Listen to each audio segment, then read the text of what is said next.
好，一齊嚟睇下呢個練習啦。咁個 instruction 係乜嘢呢？ Fill in the blanks with prepositions， 叫你呢 fill in the blanks 填充啦。係用咩嚟填啊？就係 prepositions， 係介詞啦。介詞咁呢，佢就俾咗啲選擇你嘅喎，有6個嘅。好，有 on 啦、down、in、up、with 同埋 of 嘅。好，咁咧填充咧就有7格要填喎。咁但係佢俾咗6個你，咁即係話可能咧會有一個重複啦，亦都咧有可能係呢6個提供嘅字俾你咧，未必個個都會用晒嘅喎。咁即係話可能咧有一個要用2次啊，或者多過2次都唔定㗎。咁總之咧，佢只係幫助你嘅啫。咁你要自己思考填邊一個 preposition 落去啦。好，開始咯喎。Mary goes to church Sunday。Goes to church 即係返教會啦。咁 Mary 咧呢個女仔咧就會 Sunday 星期日返教會嘅。咁逢親係星期幾之前嘅 preposition 咧就係 on 啦。好 ，She dances the afternoon。好啦 ，afternoon 即係下午喎。咁下午咧，佢係會 dances 跳舞嘅。咁下午嘅介詞係咩咧？係邊個啊？係 in the afternoon。好，咁咧星期日咁朝頭早多數係有啲人會返教會啦。咁晏晝去做咩啊？佢就跳舞。好啦，跟住就講晚上係咪？定話係黃昏咧？好，睇下啦。I play her the evening。evening 咧即係黃昏啊。黃昏嘅時候，即係我出現啦喎。我咧就會 play 玩 her， 咁即係話會同佢玩啊。我會同 Mary 玩嘅。好，咁同Mary 玩，同佢玩。呢個 her 字咧係 Mary 嘅代名詞嚟嘅喎。I play with her。W-I-T-H。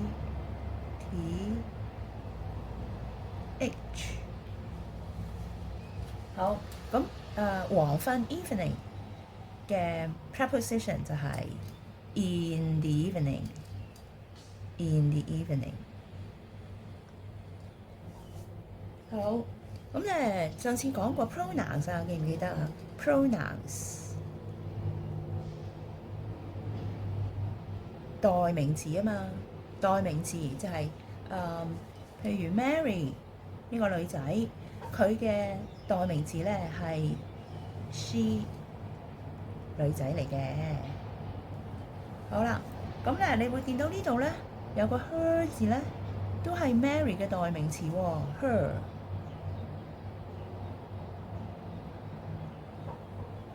好，咁咧點解一時用 she 一時用 her 啊？咁你會留意到啦。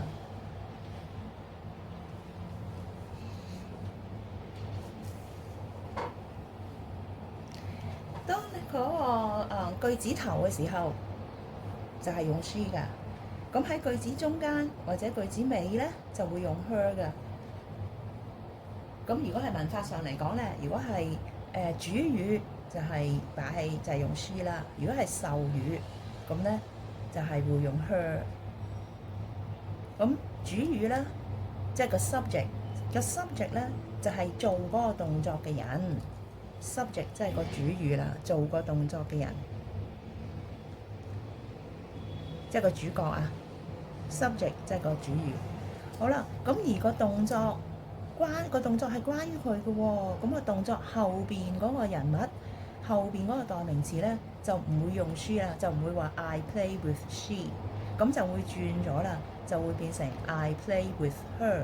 咁個 her 咧就係 object， 即係個受語，係動詞涉及嘅嗰個人 object。咁呢啲係文法嘅。咁總之你記住咧，句子頭係用 she 啦，一般情況下啦。好，咁而句子中間或者句子尾咧係用 her 嘅，咁佢哋咧都係 Mary 呢個女仔嘅代名詞嚟嘅 pronouns 代名詞。好，呢一度咧就係、順便講埋個代名詞嘅一啲知識。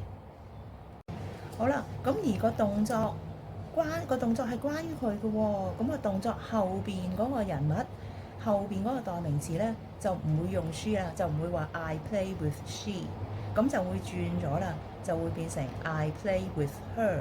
咁個 her 咧就係 object， 即係個授語係動詞涉及嘅嗰個人 object。咁呢啲係文法嘅，咁總之你記住咧，句子頭係用 she 啦，一般情況下啦。好，咁而句子中間或者句子尾咧係用 her 嘅，咁佢哋咧都係 Mary 呢個女仔嘅代名詞嚟嘅 pronouns 代名詞。好，呢一度咧就係、順便講埋個代名詞嘅一啲知識。好，第二段咯喎。My birthday is Wednesday。我嘅生日 my birthday 係喺星期三嘅。咁呢度星期日就係用 on 啊，咁星期三都係用 on 啊。on Wednesday 係星期三。Mummy puts all the food the table。咁原來星期三咧就係我生日啦。咁媽咪咧就將所有食物放晒喺個台嘅邊度啊？On the table 啦，喺個台嘅上高放喺台上，就等啲人食啦。On the table we have a lot food。我哋咧有 a lot 好多 food 食物。咁咧生日食大餐啊嚇！好，非常多，十分多就係 a lot 呢個 of 啦 of。好，咁你留意到呢個 lot 字咧，個 T 字咧係咁樣嘅打字打出嚟係咁樣喎，個 T 字係咪？好似個十字咁。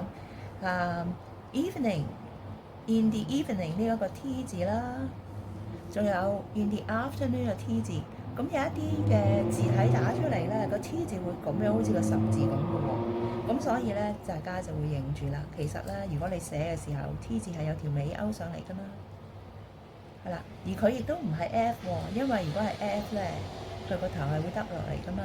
咁你認住呢一個打字嘅字，呢個係 T 字啦。好 ，Mary will come to my party。Mary 咧 will 係將會啊，呢個 will 係將來式嚟㗎，將會嚟 come 嚟 my party 我嘅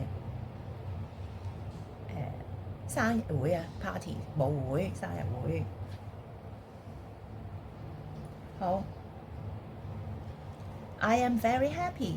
我咧非常之開心啊。好，咁啊講多少少啦。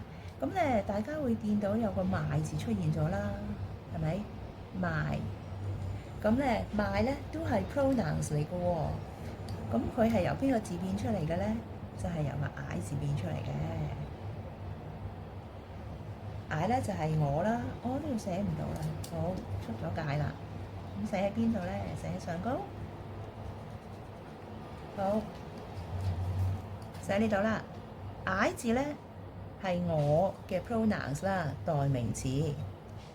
好，咁如果係講我的咧，我的就會係 my 啦 ，my 係我的，咁咧都係代名詞，都係 pronouns 嚟嘅。咁咧認住咯喎。咁如果你想學習 pronouns 代名詞嘅練習咧，咁你睇翻其他嘅片咯噃。好，咁你做完咯喎 ，very good，goodbye class。